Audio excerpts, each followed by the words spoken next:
Welcome to the Alcohol Minimalist podcast. I'm your host, Molly Watts. If you want to change your drinking habits and create a peaceful relationship with alcohol, you're in the right place. This podcast explores the strategies I use to overcome a lifetime of family alcohol abuse, more than 30 years of anxiety and worry about my own drinking, and what felt like an unbreakable daily drinking habit. Becoming an alcohol minimalist means removing excess alcohol from your life so it doesn't remove you from life. It means being able to take alcohol or leave it without feeling deprived. It means to live peacefully, being able to enjoy a glass of wine without feeling guilty and without needing to finish the bottle. With science on our side, we'll shatter your past patterns and eliminate your excuses. Changing your relationship with alcohol is possible. I'm here to help you do it. Let's start now. Well, hello and welcome back to the Alcohol Minimalist podcast with me, your host, Molly Watts, coming to you from, the rains are a-coming. They're coming today, folks, and it's actually really good news. We have been in this really smoky, hazy weather pattern for about 10 days now here. And we actually had such poor air quality here in Portland yesterday that people were advised to not go outside. So we need the rain. I raise my hand. I admit it. We need it and I want it. And I hope that it scours out all this nasty smoke and we are back into some clean air. I'll take clean air, clean, wet air over anything. So welcome to the show. This week is a very special podcast, something that I have thought about doing for a while and just haven't, but I've really wanted to. I am going to be sharing with you two of my members of my Alcohol Minimalist Facebook group, and they're people that have read the book, listened to the podcast, and really just been doing the work.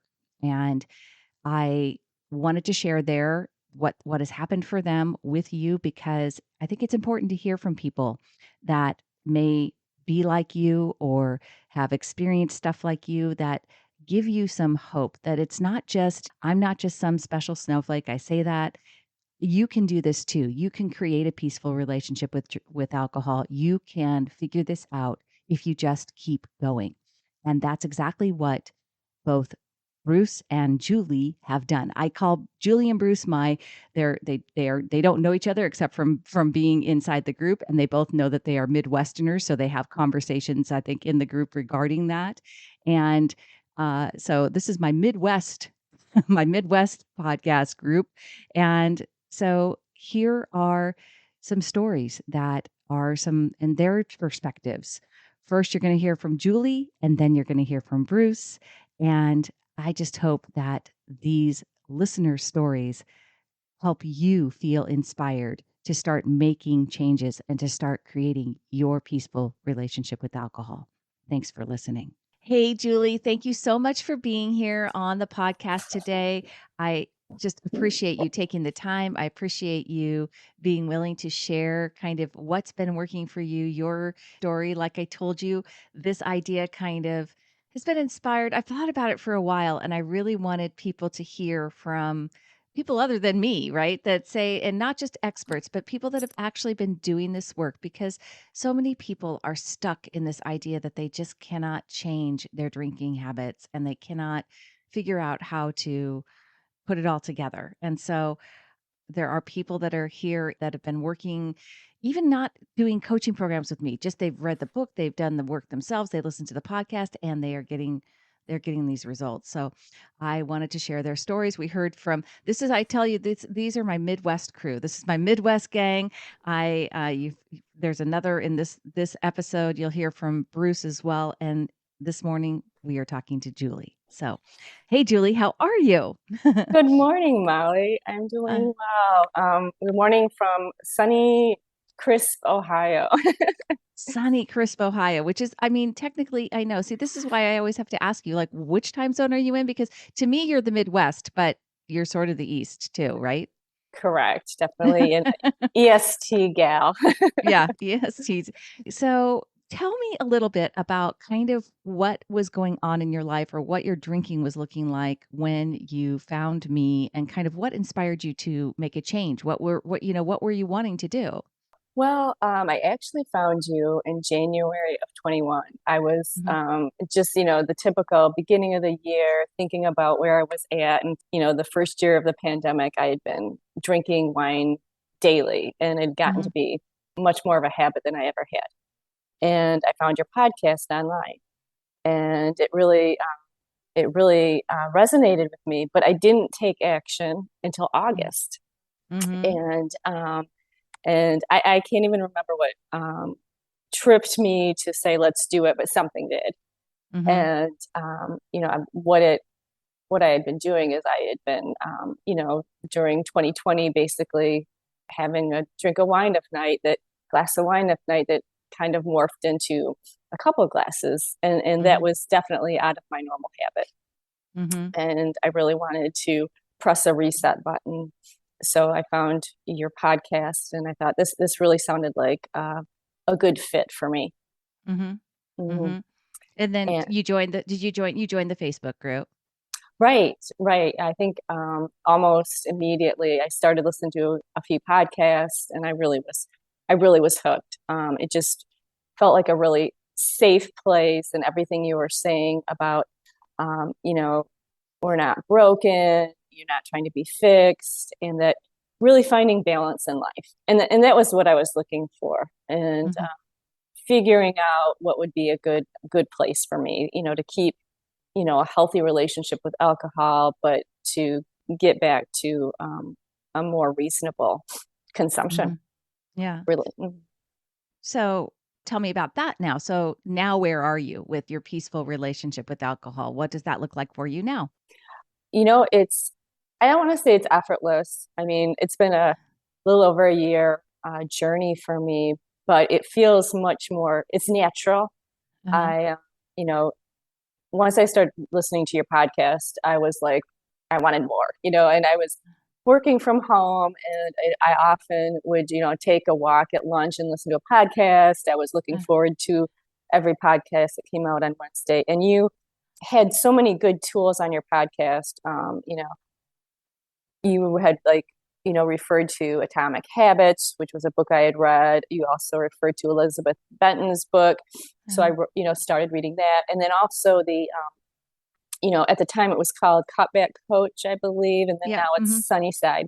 Yeah. And I was like, wow, that seems like a good, tracking tool. They had a free trial. So I started that. So, those tools became a part of my daily life.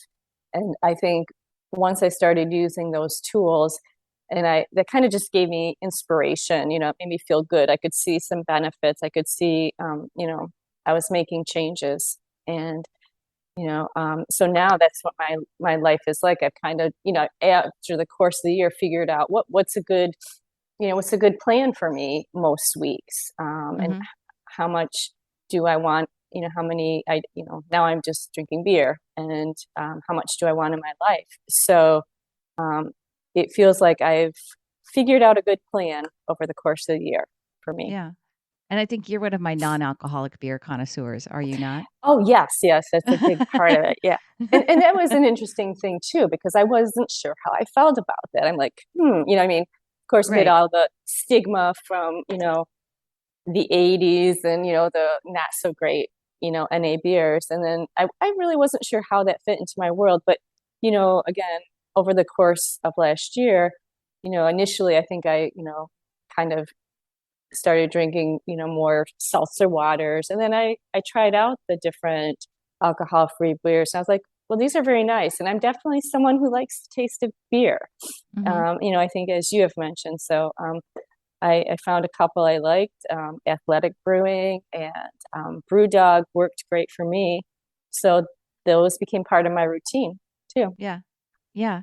In fact, even where you live, you've been able to find those when you go out sometimes too, right? You've seen them on tap and stuff, I think, if I remember correctly. Definitely at my local hangouts, most of them I've seen have both of those types of beers. So that's Yeah. it's really neat to see. while that's like a tactic, it's a tool, using Hmm. non-alcoholic beer, but kind of what you mentioned though, you had some mindset work to do around like, what that looked like for you. So, in terms of what's resonated most with you in terms of doing this work, was the tools or have you done a lot of work on your thoughts too? That's a really good point. It has been a ton of thought work. And throughout my life, I've done different thought work, but you just brought out, again, you were coming in from a different angle with the thought work and reinforcing it and applying it to how I approached my relationship with alcohol. And, I think alcohol, and especially during the pandemic, became somewhat of a reward. And I'm not really sure a reward for what. Was Yeah. it a reward for getting through each day of the pandemic? Um, but I think it became very automatic, Mhm. instead of pausing and thinking, I'm going to have a drink, I was just automatically doing it. So the thought work became, really thinking about why am I wanting this drink? Mhm. And changing and pausing. I think, like again, you have mentioned, to pause when you're thinking about having a drink, not to react, like not just saying, oh, something went wrong in my day, or my car broke down, or I have another house issue, I need a drink. Instead, it's like taking a step back. And I think, and that's been huge, and I can apply it to other areas of my life that you know, I, I tackle those problems more head on instead of, I want to say, masking them with a drink, No, no, I think that's yeah, I mean, right? buffering and numbing Buffering is it. something that we do with alcohol, right? We think that Right.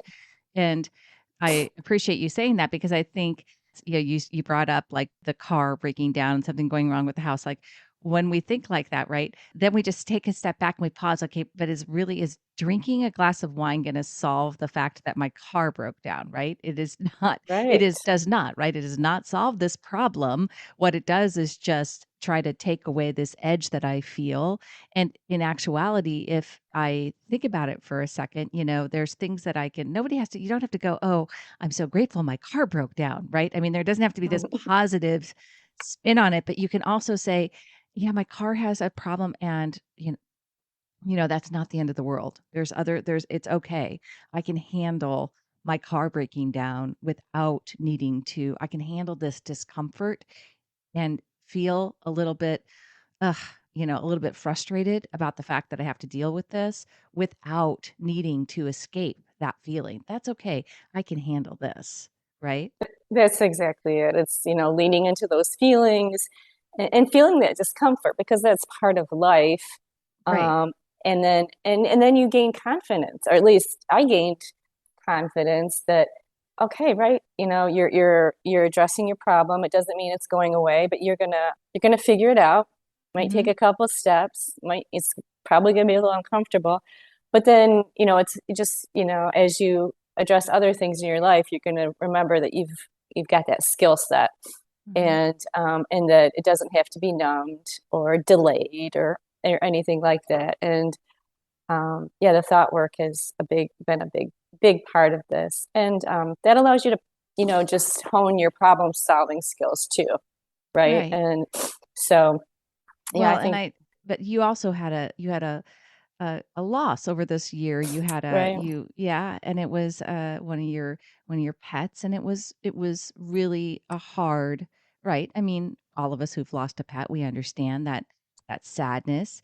You know what I'm saying? And you had that skill set where you didn't want to try to just drink that away, right? That was I mean, it was exactly, it you needed to just I mean, allow that sadness to be there. I think it's scary when we have big emotions like that, like, ugh, I don't want to have to, right? But you did right, it and you were capable of doing it. exactly, right. That's what it allows you to, um, you know, feel those feelings, because you need to. Otherwise, you're just going to feel them later, or Mhm. you're going to express them in another way, or maybe a bad way. And bad's not a good, but a less constructive way. So yeah, again, yeah, this approaching alcohol this way has allowed me to address a few challenging situations that have occurred over the course of the year, and they have not consumed me. And Right. it's also allowed me to then focus on other healthy habits that, I already have in my life, or that I want to new habits. So I think it also has helped me make alcohol less prominent in my life. Yep. And then I can focus on other things in my life and other positive things. And yeah, it just, I feel overall, I feel like this has made me more in line with my overall goals for my life, and taking care of myself and being healthy. Um, and I feel calmer and more at ease, I think, Yeah. because of all of this. It's been another benefit. Yeah, I think that I agree with you. The peaceful part of this, right? And that's why Hmm. we talk about having a peaceful relationship with alcohol, but it's really having a peaceful relationship with ourselves, a peaceful relationship with our lives, right? I Right? feel like Exactly. that's probably the bigger picture. When you were just first starting out, right? This can be really overwhelming for people. This feels like a really one of the things that I want people to hear too is that this journey hasn't been terrible, right, Julie? It hasn't been like No, you haven't hated every moment of it. You actually, I mean, got to a point where you looked forward to kind of just being what you are and who you are, right? Like, correct. Right. Yeah, and I think a lot of the things that you said, in your podcast initially helped me feel comfortable with this approach. Um, you had mentioned your own journey, and that it wasn't quick. I mean, that it takes time. It wasn't like, oh, this is going to take a decade, but it's like um, you need to allow yourself time for this to happen. It's not a quick fix, and allow for, small setbacks, and then take time to reflect on those setbacks. But that's part of the process. And yeah, by doing that, you're gonna make headway with all of this. And to be forgiving of yourself during this whole process. Like you've always said, like, yeah, if you go out and you plan for 2 drinks and you have three, then just, the thing is to go back and think about what caused that. It's not to beat yourself up. It's not that all or nothing thinking. And I think that's what's part of your approach and your program that's great, is it's very a safe place. It's very um, constructive work. And hmm it's realistic.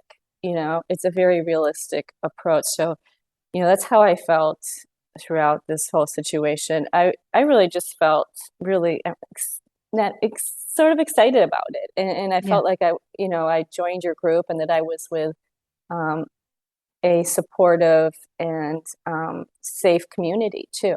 And I yeah, really enjoyed hearing other people's stories, and I benefited from that as well. yeah.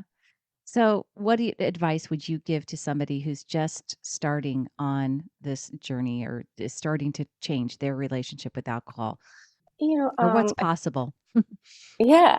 Well, anything is possible, and um, it's going to be probably a better place than you're at right now. Mm, And to allow yourself time um, to make the change, and not look at it as a quick fix situation.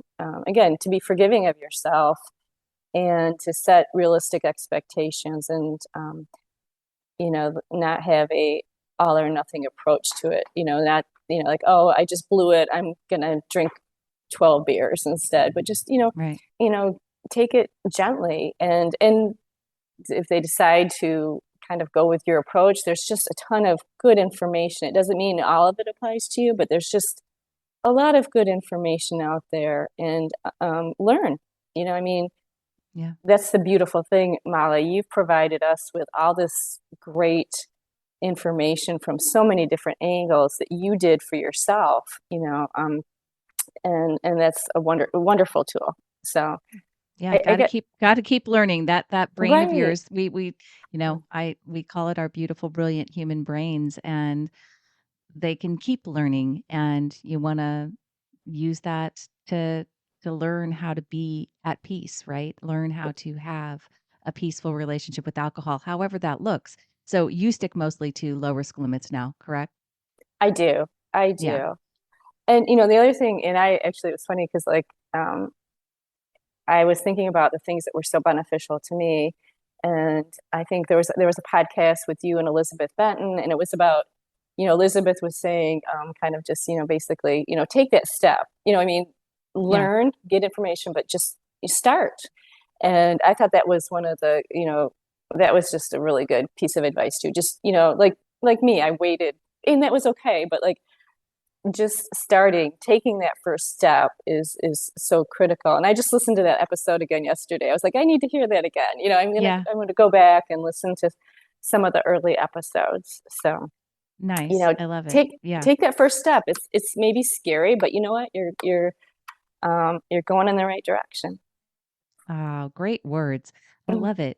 Julie, you are a superstar. You are so awesome. Thank you so much for coming on the show and for just, sharing just humble words with people because they resonate. And you've really, you've taken that habit that really increased over COVID, which is so typical for so many people, and you've just changed it completely. And, I know that now you just don't look at alcohol in the same way at all. And I love the fact that you said you wanted it to be, it's become a minimal part of your life, which is why we are the alcohol minimalists, right? We don't, it's Right. just no longer a daily part of our lives. It's no longer it doesn't consume our thoughts the way that it was. And we are able to take on and do the other important things in life that we want to be doing, right?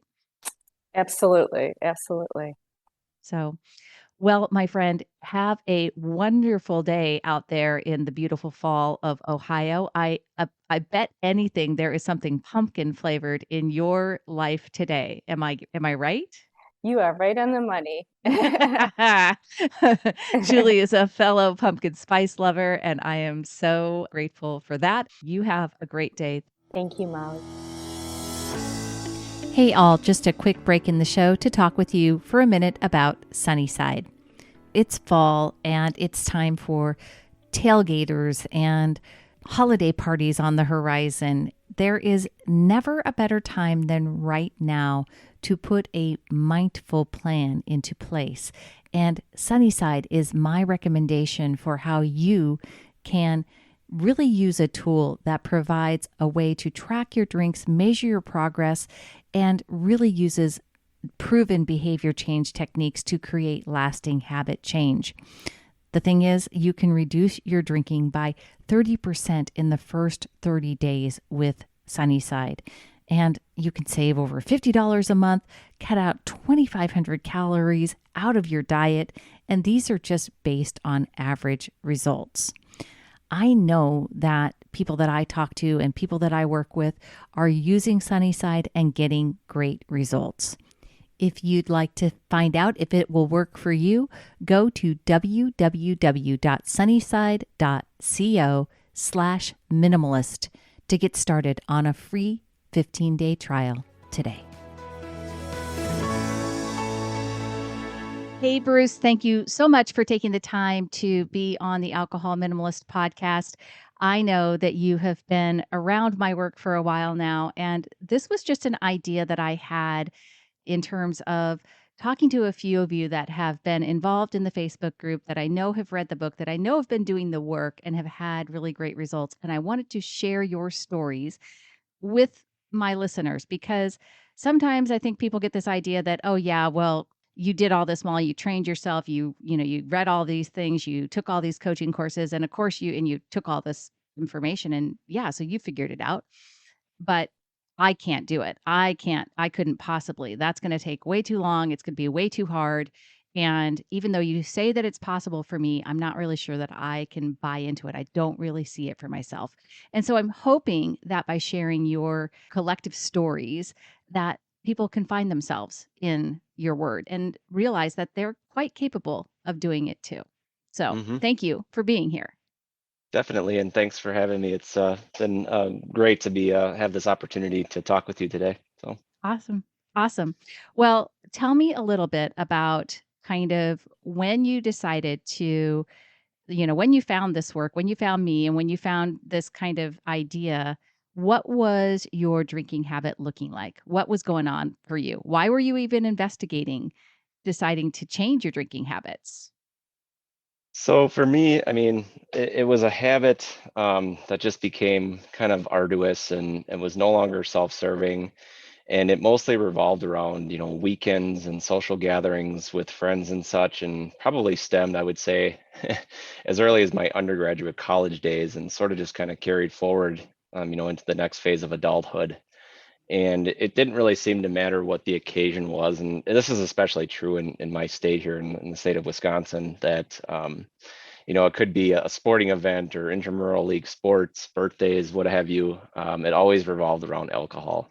Yeah. And it was almost this kind of something that was assumed that, there's going to be alcohol at this event, and we're going to, everybody's going to partake in it without question or whatnot. So it was almost like it's like a culture or whatnot. And I was just looking to try and change that. I mean, in the back of my mind, I always knew this is not a healthy thing, especially if, drinking to excess and whatnot at some of these select events, like tailgating and things like that. But it was something that I just wanted to improve upon. And it ultimately, when I first started trying to do that, it was just kind of the habit would always return. I didn't really like commit to doing something different. So there was no Right. different changes in Right. in the habit, right? If you don't do Right. something different, why would you expect something to change?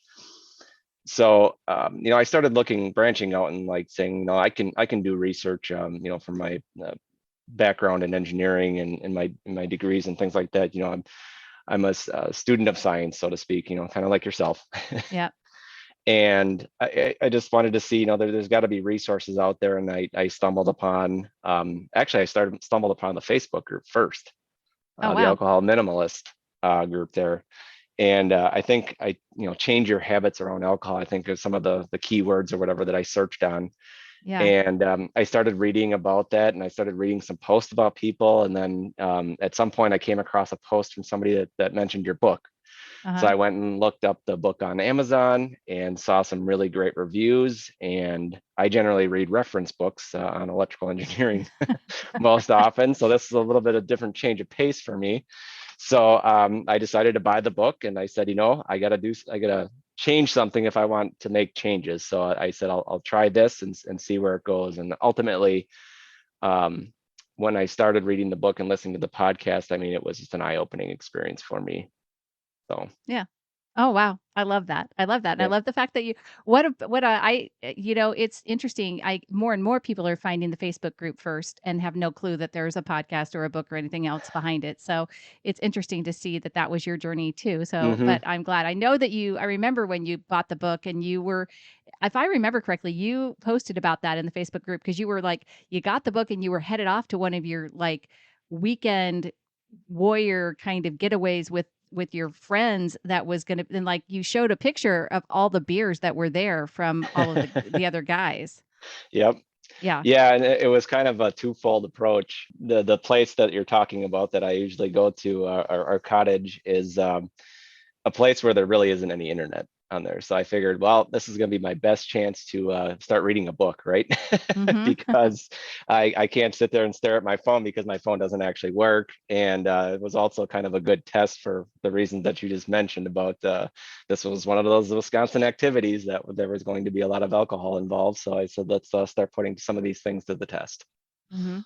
Yeah, and you did, and that was just like that was like I said, that was way back kind of at the beginning.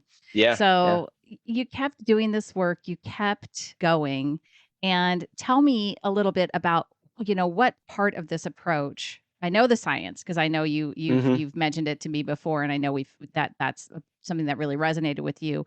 But in terms of changing your relationship with alcohol, what did you see as really as a first thing that really helped you?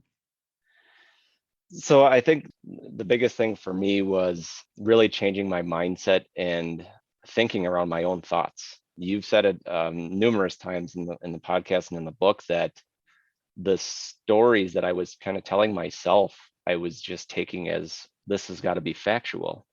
And I started looking at it from a different perspective and just saying, challenging those thoughts and saying, well, what if that isn't true? What if I think about something like this instead? And it was just kind of like, it wasn't really like very difficult. It was just more along the lines of, you can have different thoughts about things to change the way you feel about things. And I was like, wow, this doesn't actually just apply to, wanting to change my relationship with alcohol, but this could apply to many areas in my life. And I'm like, instead of getting ticked off about something that happens, on the way to work in traffic or something, I can say, well, no, I get to listen to the radio a little bit longer that I'm stuck in traffic. And, oh, Right. no, I'm not upset anymore. Right. So Right. it was, that was the kind of the foundational thing that I got from the book and the podcast, was that your own thoughts don't always have to be truth necessarily, and you can change your thinking, and therefore change your feelings, and obviously then your actions as well, right? So Yeah. Look at you. You're such a good, you're getting A+ student work here. Um, thank you. so, um, and I know that one of the stories, I mean, you had, and you and I are both football fans, and we've talked about that on the Facebook group before, but you had a big story about tailgating and about how, like, I mean, you initially probably couldn't even imagine going to a tailgating event. And I know I get lots of people who say the same thing. I had the same thing. I could not even fathom like a Super Bowl party where I wasn't drinking beer. Like that to Hmm. me, like I was just like, what? Like, no. And then, I've done that. I've done, AFG championships during dryuary and things like that. And Right. no alcohol. So yeah. So what was that like for you? Yeah, that's a really good example, and completely agree. Especially again, I go back to my state of Wisconsin, and it is not uncommon to walk up to somebody's tailgate and see two, three, maybe four coolers of alcoholic beverages. And someone will even if you don't know the person, they'll just walk up and hand you something, and you're like, I'm not even looking for a drink right now, but I guess thank you. So it's just one of those things that it's like it's assumed that because we're tailgating, because here comes B, that we have to do this because we're doing this event. So again, I started challenging that way of thinking and thought, and saying, do I have to have an alcoholic beverage in my hand, or drink 6 beers before we go into the actual event to enjoy the event? And no, it actually was making the enjoyment worse. You Right? weren't able to focus and pay attention, and you end up missing half the game. And it's like, wait a minute, how is this fun again? Right. Right. So I Yeah. started saying, well, instead of this big old cooler of 100 different beverages or whatever, what if I had maybe just one of something that I really enjoyed, and maybe savor that in the moment, and then maybe go into the game and order some food and another beverage there, and really just enjoy the activity itself. And again, that has led into so much more enjoyment for things by kind of taking that approach instead.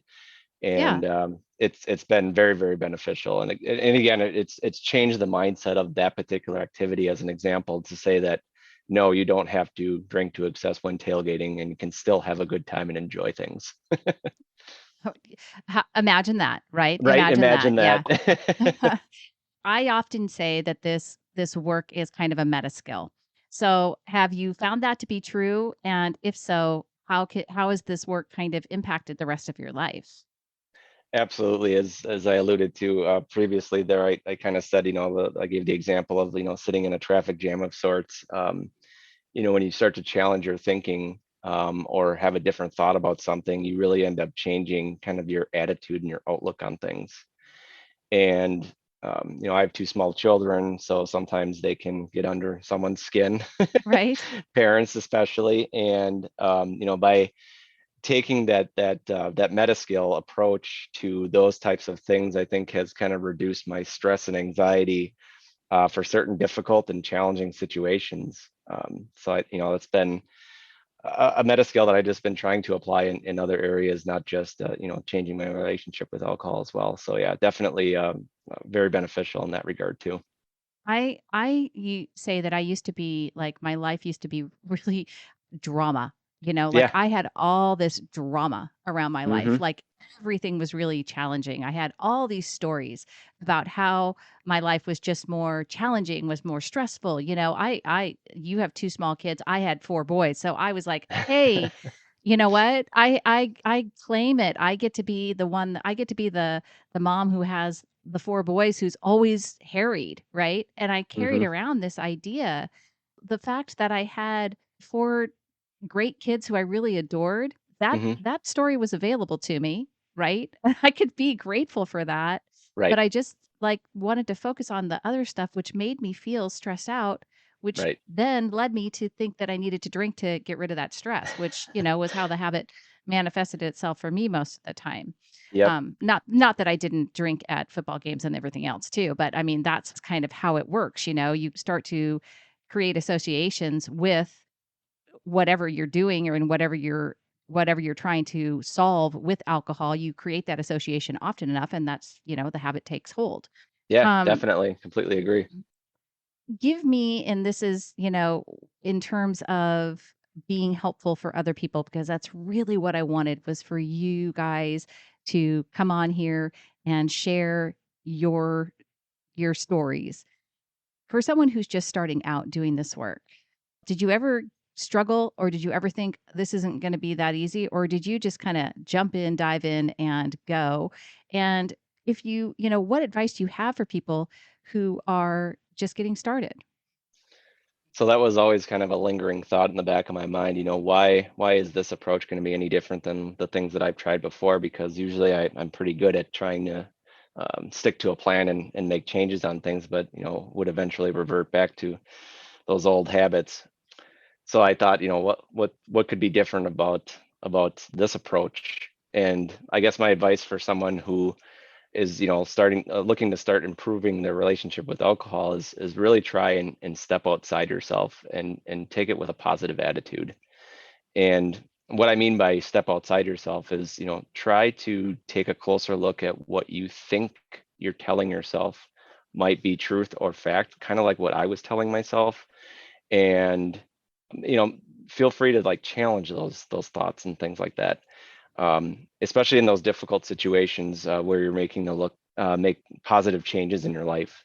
Whether it's changing your relationship with alcohol or something else in life. I think everybody has that capability deep down and the potential, to do this type of work, with some dedicated effort and repetition. That was also kind of key for me, is um, challenging my own thoughts and kind of making that a new habit, something that was improved, Hmm. just a different way of thinking, and kind of not just applying that to every time I want to drink, or I'm at a social activity or something like that. It was more about just doing it regularly in life, and all of a sudden you'll realize that becomes your new good habit. Right. So in my Right. opinion, again, in my experience too. So Yeah. And just real quickly, did you have plans in place? Did you make plans for drinking alcohol? I mean, did you put a plan in place when you were first starting out on this process? Did you like say, okay, I'm going to, I'm going to have this, that, whatever. Like I talk a lot about making a plan ahead of mhm. time. Yes, that's a really good point too. And that was definitely something that was important too. It wasn't just kind of going into, well, I'll figure it out when I get to this place, that I'll, Right. I'll figure out how much I'm going to drink then, because that doesn't work, or it didn't work for me anyways. And yeah, part of the twofold approach that I guess I took here that I can add is, I signed up for, at that time it was called Cutback Coach. And now I Right. Right. think Right. it's Yeah. called Sunny called side. Sunnyside. And I Yep. said, again, I'm making changes here. I'm gonna actually put some effort into this and be proactive. And I thought that was a really good way to kind of go in with a plan and saying, well, here's another situation where there's going to be alcohol and stuff. Uh, Sunnyside and or Cutback Coach was able to help kind of keep me accountable in that regard. So that helped drive my plan Yeah. for planning for certain events like that. So yeah, that definitely was something that was helpful going into it. But then again, that thought work that kind of went in parallel with it. Yeah. So Yeah, I always say that. I mean, you can have the plan in place, but if you don't, back it up by learning how to manage your mind, the plan is mhm, just a plan, and that eventually will become is more the plan in the beginning, especially can often be driven by willpower, and that's not what we exactly. want, right? So we Yeah. want to make sure that we're challenging our thoughts and becoming a better thinker. So, which is really Yep. kind of what you did. So, Yep. And I even more so to that too. I even, and listening to the podcast and the book built in some contingency to that plan as well, just to say, well, maybe if the event ends up going later than usual, here's going to be, my plan just in case. So kind of a plan B, if you will. So it was always good to have that kind of in your back pocket. But again, taking that proactive approach to just about, everything that you could in those social activities. Yeah. Well, I just appreciate you sharing all of this with the listeners. I know that it's football season right now, so I know you're busy going to, doing some tailgating and enjoying as much as you can. For all of you listening, poor Bruce is a Green Bay Packers fan, and so it hasn't been the best of seasons yet. Correct. Yeah. And but that's okay because I'm a Pittsburgh Steelers fan and everybody knows it hasn't been the best of years for us either. So, but I really appreciate you coming on, Bruce. I really appreciate you sharing just your experience. And what I really want you all to hear, folks, is that this is totally possible. This is totally doable for you. Really just get involved with the tools, get involved with the learning, get involved with the Facebook group, right? Absolutely. And you can get this kind of success too. Well, Thanks, thank Bruce. you so much, Molly. Appreciate you Yep. having me on. Thank you. And again, just appreciate it. Thank you for listening to the Alcohol Minimalist podcast. This podcast is dedicated to helping you change your drinking habits and to create a peaceful relationship with alcohol. Use something you learned in today's episode and apply it to your life this week. Transformation is possible. You have the power to change your relationship with alcohol now. For more information, please visit me at www.mollywatts.com.